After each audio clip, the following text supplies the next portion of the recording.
अमृतपाल के सर्च के लिए एज ऑफ नाउ क्या सिचुएशन है, कहां सर्च ऑपरेशन चल रहा है और क्या वेयर अबाउट्स है आपके पास अभी तक? ऑपरेशनली दो चीज़ें कर रहे हैं। तो पहली चीज़ तो है कि लॉ एंड ऑर्डर मेंटेन करने के लिए फ्लैग मार्चेस, कॉर्डन सर्च ऑपरेशन जा रही है। दूसरा जो स्ट्रैटेजी है वो इंटेलिजेंस बेस्ड इनपुट्स जहाँ जहाँ से आ रही हैं वहाँ पर कॉर्डन भी हो रहा है, सर्च हो रही है, रेड। सर 4 साथी असम भेजे गए हैं, उसकी क्या details? It is confidential. Assam वाली चीज़ इट्स कॉन्फिडेंशियल। अच्छा, एक गाड़ी मिली है, गाड़ी में श्री साहब को क्या लग रहा है कि क्या क्या थे उसमें गाड़ी में जो सुबह रिकवर की गई? सुबह एक एसयूवी रिकवर की गई है, उसमें श्री साहब सी, एक इलीगल वेपन सी, कुछ कारतूस सी। श्री साहब सानू शक है कि अमृतपाल श्री साहब ही छोड़ के भाग गया। हाँ जी, श्री साहब। गाड़ियाँ जो हैं एसयूवी से एंडेवर वो कल रिकवर हुई हैं। ये अबैंडन खड़ी थी आज सुबह। ये सब गाड़ी कल भी थी वहाँ पर? ये कल नहीं थी, आज सुबह मिली। सर कल सर इस गाड़ी को हो सकता है यूज। सर कल से लगाने की कोई इसमें अभी बात चल रही है या एनआईए को कोई जांच सौंपी जा सकती है? मैं बता रहा हूँ, एनएस से taking this people out it is confidential. Sir ਤੁਸੀਂ ਕੱਲ 78 ਬੰਦਿਆਂ ਦਾ ਦਾਵਾ ਕੀਤਾ ਕਿ 78 टॉकी भी तो क्या लग रहा है कि ये इनका अपना कम्युनिकेशन सिस्टम आपस में हो सकता है इनका कम्युनिकेशन। ਸਰ 78 ਬੰਦਿਆਂ ਦਾ ਤੁਸੀਂ ਦਾਵਾ ਕੀਤਾ ਕੱਲ ਕਿ 9 ਹਥਿਆਰ ਫੜੇ ਨੇ, ਪਰ ਇਹਦੇ ਸਾਥੀ ਸਾਰੇ ਫੜੇ ਗਏ ਨੇ। ਅਮਰਤਪਾਲ ਕਿਵੇਂ ਨਿਕਲ ਗਿਆ? ਇਹ ਕਿਵੇਂ ਭੱਜਿਆ? ਕਿ ਪੈਦਲ ਨਿਕਲ ਕੇ ਗਿਆ ਜਾਂ ਗੱਡੀਆਂ ਬਦਲੀਆਂ ਨੇ? देखिए ਇਹਦੇ ਅਗੇਂस्ट ਕਾਫੀ ਪੁਲਿਸ ਸਟੇਸ਼ਨਸ 'ਚ ਕੇਸਿਸ ਰਜਿਸਟਰਡ ਸੀਗੇ, ਹੀਨੀਅਸ ਕ੍ਰਾਈਮ ਦੇ ਸੀਗੇ। ਇਹਦੇ ਸਾਥੀ ਜਿਹੜੇ ਸੀਗੇ ਉਹਨਾਂ ਤੇ ਵੀ ਕੇਸਿਸ ਰਜਿਸਟਰਡ ਸੀ ਕਿ ਬਾਰਨਿਸ਼ਿੰਗ ਆਫ ਵੈਪਨਸ ਦੇ। ਫਿਰ ਇਹਨਾਂ ਨੇ ਕੋਈ ਗੱਡੀ ਖੋਈ ਸੀਗੀ ਅੰਮ੍ਰਿਤਸਰ ਏਰੀਆ 'ਚ, ਉਹ ਵੀ ਕੇਸਿਸ ਰਜਿਸਟਰਡ ਸੀਗੇ। ਤੇ ਸਾਨੂੰ ਇਹ ਹਦਾਇਤ ਹੋਈ ਸੀ ਕਿ ਟੀਮਾਂ ਬਣਾ ਕੇ ਆਪਾਂ ਇਹਨਾਂ ਨੂੰ ਨੈਬ ਕਰੀਏ। ਨੈਬ ਕਰਦੇ ਕਰਦੇ ਇੱਕ ਲਿੰਕ ਰੋਡ ਤੇ ਚਲਾ ਗਿਆ ਜੀ। ਉਹ ਲਿੰਕ ਰੋਡ ਜਿਹੜੀ ਸੀਗੀ ਉਹ ਸਿਰਫ 1 ਲੇਨ ਰੋਡ ਸੀਗੀ, ਐਂਡ ਮਹਿਤਪੁਰ ਹੁੰਦੀ ਸੀਗੀ। 12-13 ਕਿਲੋਮੀਟਰ ਦਾ ਰਸਤਾ ਸੀ ਤੇ ਪੁਲਿਸ ਪਾਰਟੀ ਪਿੱਛੇ ਲੱਗੀ ਹੋਈ ਸੀ। ਐਂਡ ਉਸ ਰਸਤੇ 'ਚ 6-7 ਇੱਦਾਂ ਦੇ ਮੋਟਰਸਾਈਕਲ ਵਾਲੇ हैं ਜਿਨ੍ਹਾਂ ਨੂੰ ਇਹਨਾਂ ਨੇ ਟੱਕਰਾਂ ਮਾਰੀ। ਅੱਛਾ, ਕੁਝ ਤਾਂ ਡਾਕੂਮੈਂਟਡ ਹੈ, ਜੀ। ਕੁਝ ਇੱਦਾਂ ਦੇ ਵੀ हैं ਜਿਹੜੇ ਜ਼ਖਮੀ ਜਿਨ੍ਹਾਂ ਨੇ ਹੁਣ ਤੱਕ ਪੁਲਿਸ ਦੇ ਕੋਲ ਨਹੀਂ ਆਏ। ਠੀਕ ਹੈ। ਮਹਿਤਪੁਰ ਜਾ ਕੇ ਜਦ ਇੰਟਰਸੈਪਟ ਕੀਤਾ ਗਿਆ, ਫਰੰਟ ਗੱਡੀ ਜਿਹੜੀ ਹੈ वो ठोकर मार के आगे निकल गई। बाकी जी 3 गड्डियां सीगियां वो अपन रिकवर कर ली।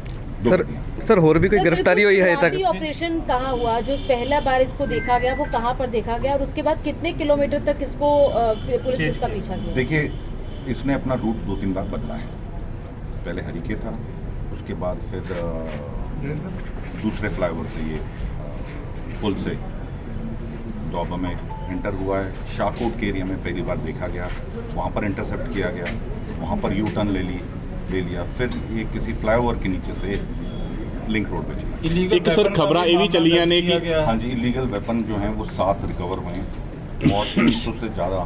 नहीं, जो गाड़ी में जो मिल रहे हैं उनका भी कोई मतलब? हाँ जी, हाँ जी। ਸਰ ਤੁਸੀਂ ਇਹ ਸਾਰੇ ਕੇਸ ਦੱਸੇ ਤੁਸੀਂ ਕਿ ਇਹਦੇ ਖਿਲਾਫ ਕਾਫੀ ਕੇਸ ਸੀਗੇ, ਪਰ ਯੂਕੇ हाँ जी जी अभी तक क्या वो पंजाब पुलिस ट्रेस कर रही है कि उनकी लोकेशन क्या क्या पंजाब से या पंजाब से बाहर चले गए? देखिए ये इंटेलिजेंस बेस्ड ऑपरेशन है एंड इस टाइम पे ये चीज़ मैं शेयर नहीं कर पाऊँ। पॉसिबल ਕੋਈ ਪਾਕਿस्तान ਦੇ ਨਾਲ ਵੀ ਲਿੰਕ ਹੈ ਇਹਨਾਂ ਦੇ? पाकिस्तान नाल लिखता है जी। किस तरीके ਨਾਲ ਲਿੰਕ ਹੈ? ਆਈਏ कुछ रिपोर्ट्स में कहा गया कि आईएसआई कनेक्शन है, तो क्या है वो ISI दिल्ली से इसे फंडिंग होती थी, कुछ लोग दिल्ली से भी अरेस्ट किए, ऐसा भी कुछ है क्या सर? ये नहीं है हमें। हवाला के पास से दुबई से होते हुए पेमेंट आती थी हमारे पास ये इन्फॉर्मेशन नहीं है फिलहाल। इसकी इन्वेस्टिगेशन सर आईएसआई के ऊपर क्या इनपुट है आपके पास कि आईएसआई के साथ कोई लिंक है? ये central agency, central intelligence agencies हैं, वो ज़्यादा बेटर। ਤੁਹਾਨੂੰ ਹੈ ਇਨਪੁਟ ਇਹਦਾ? ਤੁਹਾਨੂੰ इनपुट है कि सर एक चीज ये कहा जा रहा है कि इसकी वाइफ ने कनाडा का वीजा अप्लाई किया था और ये नेपाल के रास्ते कनाडा जाने की फिराक में भी था। ये हो सकता है, it's matter of investigation. Sir Amritpal ਦੇ ਨਾਲ ਹੋਰ ਕਿੰਨੇ ਜਣੇ ਸੀਗੇ ਜਿਹੜੇ ਫਰਾਰ ਨੇ? ਹਾਂਜੀ, ਫਰਾਰ ਜਿਹੜੇ ਉਹਨਾਂ ਦੇ 2 ਐਂਡੇਵਰ 'ਚ ਸੀਗੇ ਉਹ ਤਾਂ ਫੜੇ ਗਏ ਸੀ। ਗੱਡੀ 'ਚ 4 ਬੰਦੇ ਬੈਠੇ ਸੀ, ਯਾਨੀ ਕਿ 4 ਟੋਟਲ 4 ਫਰਾਰ ਹੈ ਸਰ ਜਿਹੜੇ 78 ਅਰੈਸਟ ਕੀਤੇ ਇਹਨਾਂ ਦੇ ਕੋਈ ਪਿਛਲੇ ਕ੍ਰਿਮੀਨਲ ਕੋਈ ਆਫੈਂਸਸ ਹੈ ਇਹਨਾਂ ਦੇ ਉੱਤੇ? ਕੋਈ ਫੈਂਡਰਸ ਹੈਗੇ? ਇਹ ਬੇਸਿਕਲੀ मोबिलाइजर्स हैं जथेबंदी। आपको सर लग रहा है कि स्लीपर सेल इसकी मदद कर रहे हैं जो ISI के अभी पंजाब में है? Matter of investigation. Sir Dibrugarh जो 4 सर क्या इसको जानकारी मिल गई थी कि पुलिस इसको चेज करने के लिए आ रही है? देखिए, जानकारी तो होती है, जो क्रिमिनल है जिसके अगेंस्ट केसेस रजिस्टर्ड हैं वो ध्यान तो रखता ही है जी। FIR अमृतपाल लेके गए हैं 4 लोगों को। ये कॉन्फिडेंशियल है जी। FIR अमृतपाल के खिलाफ यहाँ रूरल में भी है, जलंधर रूरल में भी हम दर्ज कर रहे हैं जी। वो तो आज जो सुबह रिकवर हुई, अमृतसर रूरल में भी दर्ज। ਕੋਈ ਗੱਡੀਆਂ ਦੇ ਵਿੱਚੋਂ ਕੋਈ ਇਹ ਵੀ ਕਹਿ ਰਹੇ ਕਿ ਕੋਈ ਗੋਲੀਆਂ ਜਾਂ ਕੋਈ ਨਸ਼ਾ ਪੱਤਾ भी मिला, कोई इतना ਦੀ ਗੱਲ है? नहीं, हाले तक नहीं। सर अभी इसके साथ के कितने लोग इसके साथ फरार हैं? 10 ਬੰਦੇ ਟੋਟਲ ਫੜੇ ਗਏ ਜੀ, ਜਿਹੜੇ ਦੇ ਨਾਲ ਵੀ ਸੀ, ਜਿਹੜੇ ਕਾਲੇ ਦੇ ਨਾਲ ਸੀ। ਤੇ ਇਹ ਫਰਾਰ ਕਿੰਨੇ ਜਾਣੇ ਨੇ ਫਿਰ? 4 ਜਣੇ। 4 ਜਾਣੇ। ਉਹਨਾਂ ਦੇ ਵਿੱਚ ਇਹਦੇ ਚਾਚਾ ਜੀ ਹੋ ਸਕਦੇ ਨੇ? 7-8 ਸਰ ਜਦੋਂ ਇਹ ਗੱਡੀ ਪਿੱਛੇ ਕੀਤਾ ਜਾ ਰਿਹਾ ਸੀਗਾ ਉਦੋਂ ਚਾਰੇ ਉਹ ਗੱਡੀ ਡਰਾਈਵਰ ਗੱਡੀ 'ਚ ਸੀਗੇ? ਨਹੀਂ ਜੀ, ਉਹ ਮਰਸੀਡੀਜ਼ ਐਸਯੂਵੀ ਮਰਸੀਡੀਜ਼ ਦੇ ਵਿੱਚ ਉਹ ਗੱਡੀ ਵੀ ਨਹੀਂ ਬਰਾਮਦ ਹੋਈ ਅਜੇ? ਨਹੀਂ, ਉਹ ਗੱਡੀ ਨਹੀਂ ਬਰਾਮਦ ਸਰ ਉਹ ਮਰਸੀਡੀਜ਼ ਨੇ ਕੀ ਪੁਲਿਸ ਨੂੰ ਵੀ ਹਿੱਟ ਕਰਨ ਦੀ ਕੋਸ਼ਿਸ਼ ਕੀਤੀ ਹੈ? ਕੀਤੀ ਹੈ ਜੀ, ਕਾਫੀ ਵਾਰ ਹਿੱਟ ਕੀਤੀ ਹੈ, ਪਬਲਿਕ ਨੂੰ ਵੀ ਕਾਫੀ ਹਿੱਟ ਕੀਤੀ ਸਰ ਉਹ ਗੱਡੀ ਬਰਾਮਦ ਹੋਈ ਮਰਸੀਡੀਜ਼? ਨਹੀਂ ਬਰਾਮਦ ਨਹੀਂ। ਚਾਚਾ ਅਰੈਸਟ ਕਰ ਨਹੀਂ, ਚਾਚਾ ਨਾਲ ਸੀ। ਸਰ ਰਾਤ ਸਰੀ ਪਿੰਡ ਦੇ ਕੁਝ ਮਿਲਿਆ ਜੀ ਕੋਈ ਜਿਹੜੀ ਸਰਚ में? ਹਾਂਜੀ, ਤੁਸੀਂ ਨਾਮ ਦੱਸ ਸਕਦੇ ਹੋ ਜਿਹੜੇ ਫਰਾਰ ਨੇ ਸਰ? कुछ लोग arrest let investigation take it from. Sir अभी क्या कहीं प्रोटेस्ट हो रहा है इसको लेकर? क्या कहीं पे भी माहौल कुछ ऐसा है कि? जलंधर में तो नहीं हो रहा जी।